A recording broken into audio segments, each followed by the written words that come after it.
Hey everyone, hope your August is going well. If you're tuning in for the first time, my name's Ethan and you're watching Plan B. This is a video series documenting my experiences on a break I took from work to focus on music after spending about 4 years burning myself out in big tech as a software engineer. Or anyway, that's what this series was. On the 1st of April this year, the money finally ran out.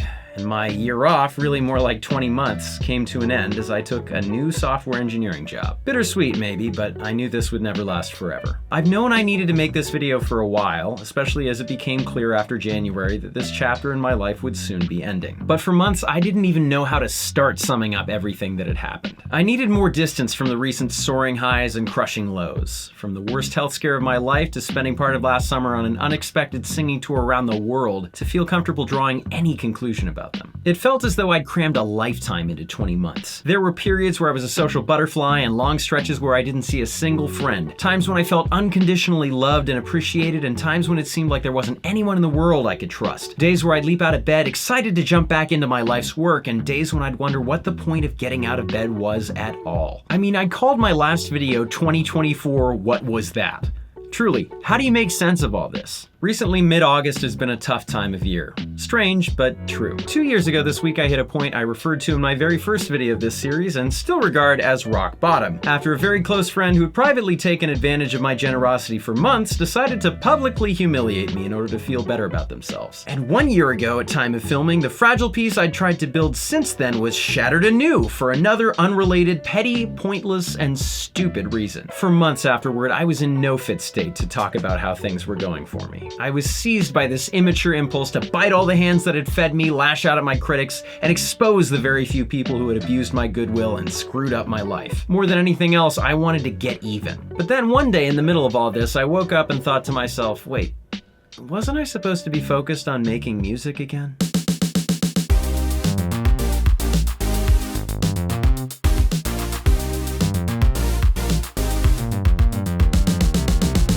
When I last saw you in late December, I mentioned that after a rough end of the year, I was looking forward to a 3-week January tour across the US on which I'd been invited to sing with my former college a cappella group, the Dins. To my brother, who relished the opportunity recently to tell me that every time I do this, I look a little bit more like Andy Bernard from The Office, I must say, fair point, that is true. Anyway, I had a really good time. The kids were as talented and kind as ever, and I felt really privileged to sing with them. Together, we crisscrossed Florida several times over the course of 6 days, briefly stopped in LA during what was unfortunately a really tough time for the city, spent a few days each in Salt Lake City and Brownsville, Texas, for what was my first time in both places, and then finished off with always fun stops in Chicago and New York. When not performing, we spent time playing Jackbox, seeing old friends, touring insane mansions, eating the biggest salads I've ever seen in my entire life, skiing and snowshoeing around Park City, braving unusually cold weather for one beautiful beach day on South Padre Island, and best of all, spending an all too brief night last minute at the luxurious Fort Lauderdale Airport Red Carpet Inn. The tour proved to be all I was hoping for my mental health. A good chance to get out of the house instead of stewing over bygones or working on pipe dream projects past the point of diminishing returns for months at a time. When high-octane travel and long performances seem like a break to you, you know you've probably been overworking yourself.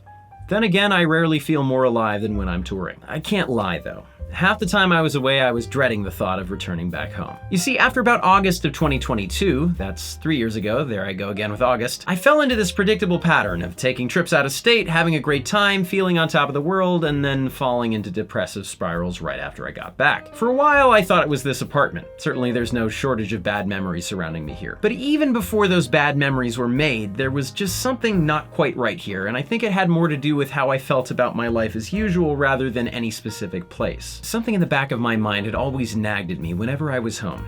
A feeling of missing something important. It would only disappear when my life briefly became simpler, either during travel or while responding to a crisis. And in October of last year, it took on a physical form. After the dust had settled from all the personal drama I brought up earlier, I decided to put up this massive collage of photos I had spanning all of the years of my life so far. I wanted to surround myself with the good people in my life, past and present, and good memories to blot out some of the despair from my recent past. And as a little companion piece, I also put out covers of the various music releases I'd made under this Okrentz name since 2011 on this other wall over here. You may notice that since there are only 7 covers, the display is a little uneven. I pledged to myself that before I went back to work, I needed to make a square out of this little collection. That is, make 2 more releases with 2 more covers to put up here. Sorry, this is getting really heavy.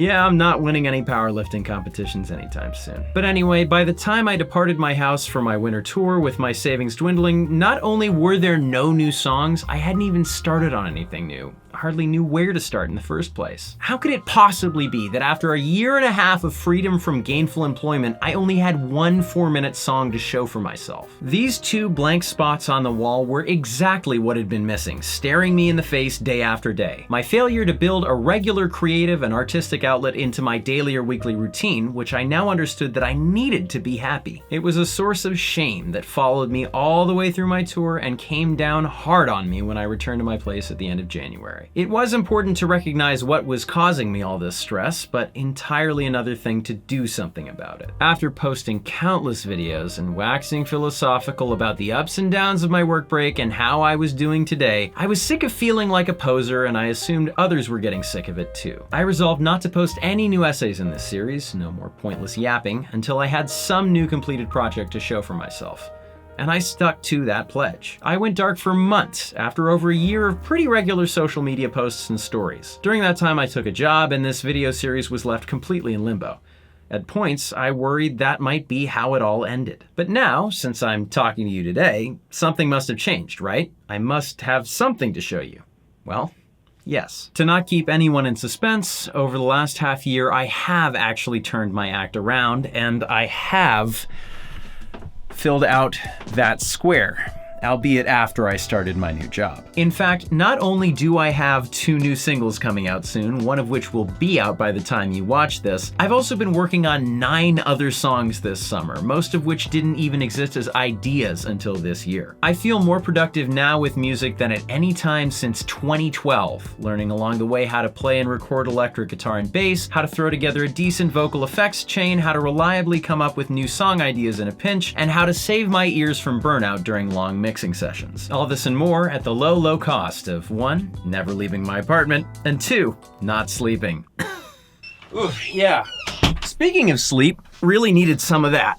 So how the hell did I, master procrastinator, local depressed guy with executive function pretty much zero, used to disappointing himself and everyone else around him, do all this, let alone while holding down a full-time job? Well, toward the end of my time off work, a couple things really came together for me, and I'd like to talk about them here in case they can help anyone else. The first thing was that while spending a few days at the end of January in New York before returning to Boston for the home stretch of my work break, the recent passing of filmmaker David Lynch motivated me to watch his groundbreaking oddball TV show Twin Peaks all the way through. All 3 seasons and the movie in between. I'm not joking when I say that if I hadn't binged this show at just the right time, I don't think I'd be here talking to you about new music. There was something about Twin Peaks that seemed to contain the recipe I'd been missing so long for creating art. Over the couple of weeks where I watched this, I left each episode feeling more inspired than at the end of the last. Aside from often being disturbing, Lynch's work is well known for articulating very abstract thoughts that are hard to put into words. The idea that a dry summary can only express part of a lived experience is a constant motif. I couldn't fully describe or explain the koan-like sequences of events in the plots, especially in the final season, but I was understanding for the first time on a deep level that art is a lot more than description. I'm not a very spiritual person, and am often analytical to a fault, but I started to figure out that to escape my creative rut, I was going to have to embrace the mystic a little bit. If that sounds illogical to you, well, that's kind of the point. I had to turn down the volume on that voice in all of our heads that tells us, stop it, that doesn't make sense. Because there wouldn't be much good art if its creators didn't suspend some disbelief at some point and let logic give way to instinct. After my Twin Peaks binge was done, I watched a few videos of Lynch discussing his connection to creativity to work out as best I could what inspired and motivated him. As cagey as he often was about the meanings of his works, he was often happy to talk about the art life in his words. And in listening to his lectures, I landed on this very important quote.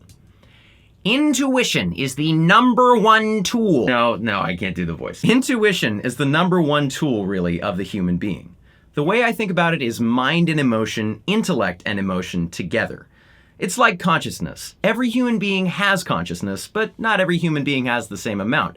The potential, however, for every human being is infinite consciousness. You can't just wish for more intuition. You've got to go where it is and get more. And there it was. the key to it all. Many cultures around the world describe creative inspiration as arising from something outside the self, either as divine in origin or from the unconscious mind. I'd been selfishly waiting for inspiration to strike my whole life, with only occasional success. I had plenty in recent months to draw on as raw material for music, both from personal experience and from consuming other art. But if I wanted to translate that raw material into results, I'd have to let that other voice into my head a bit more. I started keeping a dream journal. First in an actual journal and then in voice memos when I got lazy. I tried out automatic writing sessions where I put down all the first things that pop into my head onto a blank page. And I started to tape myself improvising on piano. Again, not with the intention of writing anything specific, but just hunting around for the bare building blocks of new music. From all this, I was amazed not only to find how many interesting thoughts there were bubbling right under the surface, but also the amount of forgotten ideas from years ago that were suddenly at the forefront of my mind. The latter felt like seeing a long-lost childhood friend next to you on the street and then suddenly launching into a conversation with them as if no time had passed at all. The more I got into these active habits, the more I'd find myself passively inspired during the day too. I was opening doors that I'd feared might have been closed for good. My sudden surge in inspiration was only half of the story though. I may have felt more in tune with my artist's instinct as February got underway, but I was still down to the wire on time. My new job, which I was lucky to land through a good friend, was due to start in April, and I still didn't have anything new to show for my almost 2-year vacation from real life other than Don't Feel Like Dancing. I had to face it. Without making myself sick from obsessive work, there was no way I could get through my personal 20-step process for writing, recording, and releasing a new song before the new job started. I felt like a failure, and this came to influence how quiet I was about the end of my time off at the moment it ended. Ideas are exciting, but they don't amount to a whole lot without follow-through. But again, a few things happened at just the right time to help me with my execution too. Remembering how miserable I'd been spending November and December entirely in my apartment, working obsessively on my board game project that still isn't done yet, I decided to break some bad procrastination habits and add some more color to my life by working more from public places. There really is something about having eyes on you that makes you slack off a little less. And then came the real help. I asked a friend of mine if he wanted to collaborate on something. One day, months before, I'd been lucky and the hook for a new song just popped into my head, fully formed. I remember specifically hearing this hook in my friend's voice, a voice a little more fluid and reliable in the range of the melody than my own. Working with others on music is a difficult thing, especially between two people who aren't in a band together and have other things in their lives. I've been flaked on by would-be collaborators probably a dozen times, and in turn have flaked on others half a dozen times too. It happens so much that although I don't hold it against anyone, I'd be a hypocrite if I did, at some point I just stopped asking out of discouragement. But after getting back from my winter tour, I knew there'd be a short window when life would seem full of possibilities again. I took advantage of this short window and got up the nerve to ask my friend if he'd like to sing on the track. Luckily, he said yes. It's very difficult for me to get things done when the only person who knows about them is me. Maybe this is just human, maybe it's my ADHD, but I find it a lot easier to work on big projects when I feel like giving up on them would let someone down. The sense of accountability I now had, whether through working in public or knowing I had a deadline to send a demo to someone, helped me power through writing lyrics, chords, and melodies for my first complete song in over a year, even overpowering my disappointment at not being able to finish it before April started. While I was working on this song, which is still tentatively titled We Carry On, I also sent in-progress versions of it to a few trusted musician friends who provided really useful feedback as well as more motivation for me to finish it. Writing and producing your first song after a long creative drought is always slow work, but I pushed through the hurdles and delays and finally finished up a demo to send to my friend in mid-May. Somehow I always end up dragging myself across the finish line. I saved the toughest vocal lines for last, pushing through the end of a rough bout of laryngitis and staying up until sunrise to record and edit them. But once the demo was done, it was done, and nothing could compare to that feeling of just having produced 6 minutes of music from scratch. I still feel proud listening to this one, even though I'm not quite ready to release it yet. And it occurred to me afterward that I was moving just about as fast on it as I'd been on Don't Feel Like Dancing, even though I had a job now and didn't then. Intrinsic motivation, which is a lot more than just caring about something, makes a huge difference. Later this year, I ended up corralling my friend, for those of you watching as fans, my friend Elio, with whom I've been lucky to sing on quite a few tours, into my apartment and successfully recording that hook with him. He was a real pro. Spotless takes pretty much from the jump. Very excited to work more on this. Anyway, the old me would have used this achievement as an excuse to rest on my laurels and take another break for months.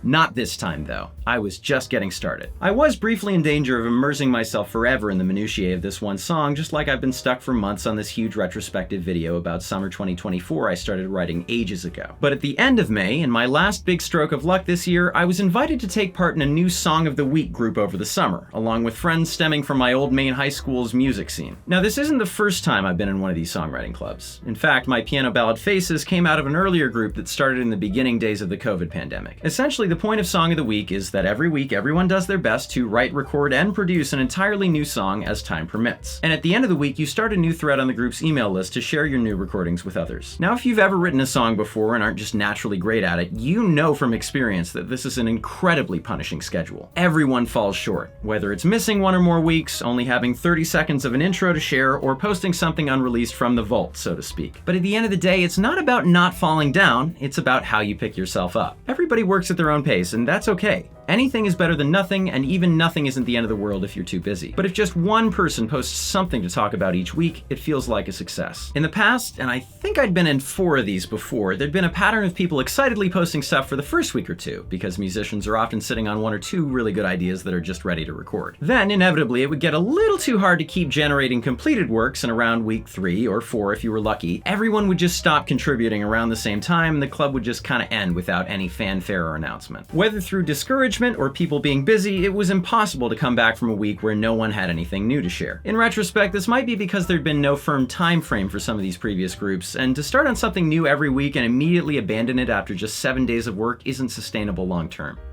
At least for me, anyway. Here, though, this Song of the Week group was specifically meant to exist over this summer. 13 weeks, starting at the end of May and ending in the last week of August. We're in the home stretch now, and for the first time I can remember, it's still going strong months later. I had 2 weeks where I submitted already finished works of mine from the vault, but other than that, none of my material existed before this year, and I haven't completely missed a week yet. That finally brings us to these 2 new songs I mentioned earlier. Against my better judgment, maybe, and because I really wanted to start putting out music again, I doubled up on creative work for much of this summer, and while I was writing and recording new material for Song of the Week, I also chose to finish 2 of my more well-developed ideas. Many sleepless nights later, here they are. First, a new piano ballad, Image, which is out and available for you to listen to right now wherever you get your music, and then also a new, more R&B influenced track, 219 Park Derv, spelling intentional, which I'm planning to drop on Friday, October 3rd, so stay tuned for that one as well. One big reason I was able to finish these songs so quickly, relating to some advice I wish I could have given myself at the start of my time off, is that they're a lot more stripped down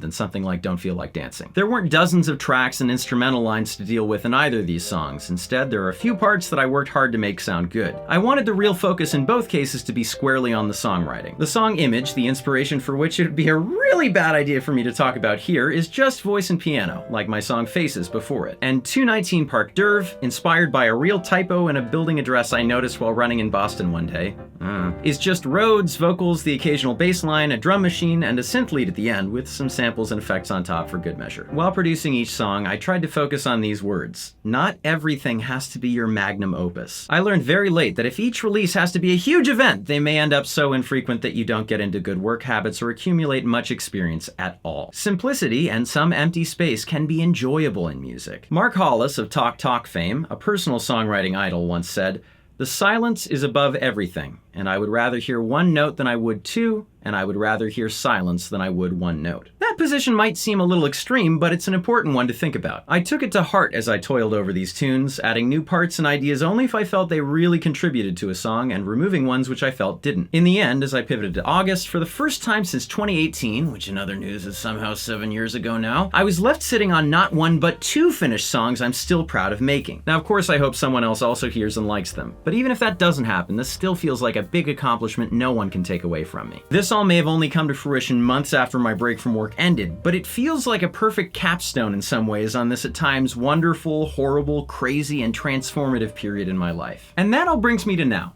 In a sense, this video marks a bittersweet ending. Plan B started out as a weekly series about my time off from work, which after challenging events turned into a very sporadic series about my time off from work. But it was always about the time off, through thick and thin, and that time off is no more. Thus, this is the 17th and final video in my Plan B series, the last time I rolled that intro. In its own way, that feels like some kind of an accomplishment too. And even though vlogs are very out of style and not really something people watch these days, I've enjoyed having the chance to talk about life with you here. So whether you're a stranger or a good friend, someone who's watching this the day it comes out, or somebody catching up to the end in 2040, thanks for watching and listening. It means a lot to me. However, I want to make one thing very clear. This is not the last you've heard from me. As I mentioned earlier, I'm still working on at least 9 songs I want to put out soon, and on at least 3 big videos. But I do need to finally admit it.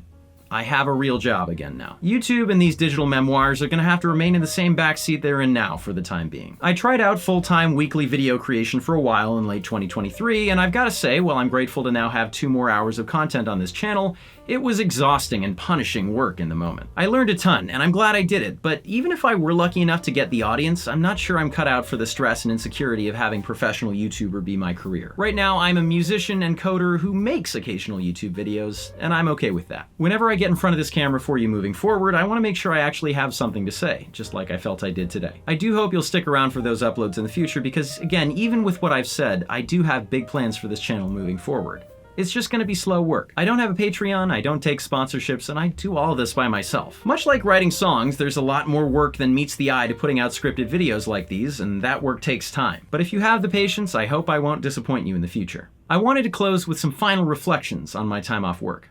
When I started this video series, I said this. Now, real life tends to throw curveballs at us a lot, and I'm sure, accordingly, this won't go exactly the way I planned. I might find a way to make this lifestyle sustainable, and I might not. Probably won't. But to me, that's part of the fun and suspense of it all. Because as long as we keep trying something new every time, there's nothing to regret. Wow, that's some terrible audio. Anyway though, I think ultimately I called this one right, even if it didn't always feel like that in each moment. We can't really reflect on things while they happen, right? There are a few times in my life that were amazing in the moment that I look back on now and think, wow, that really wasn't all that great, was it? Unfortunately, there are a lot more hard times that I now see as absolutely essential to my growth as a person. In total, I think that the few regrets I have in life are almost all about not having tried something out, having not spoken to someone at the right time, that sort of thing. And I'd unscientifically bet you that if you were to talk to a bunch of older people, most would tell you the same thing. So although hindsight has this tendency to paint a rosy picture, I think some of that is just understanding that you are the sum total of all your experiences.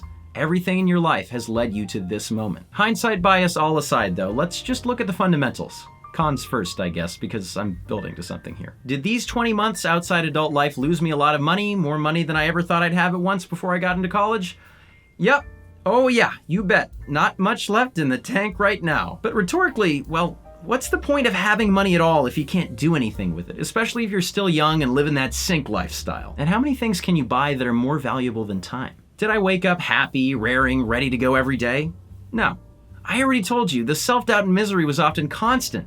But I was already so miserable by the time this started that didn't really matter to me. Did I bite off way more work than I could chew out of the gate and in the process further inflame existing burnout? Yes. But that's something I needed to learn from experience. Do I regret getting that cold on tour in January 2024 that made me sick for 3+ months and required serious surgery to fix? In the moment, absolutely. My life stopped. I didn't want to exist most days. But as it turned out, I had a ticking time bomb in my neck that was going to go off at some later point, if not then. One holding me back my entire life from being a reliable singer. Now after the surgery, I sing better and I get sick less than I used to. The best time for all that to be fixed was 10 years ago when I started having strange health issues that no one could explain. But the second best time was then. Do I wish all this interpersonal drama had never happened? Well, in truth, yeah. That's my one real regret. It gave me no joy to be hurt by those close to me and to have to cut them out of my life. My heart was broken in many places many times. I still have trust issues from it, and I don't even think I learned much along the way. It just sucks. Some things do just suck. But what were the pros now?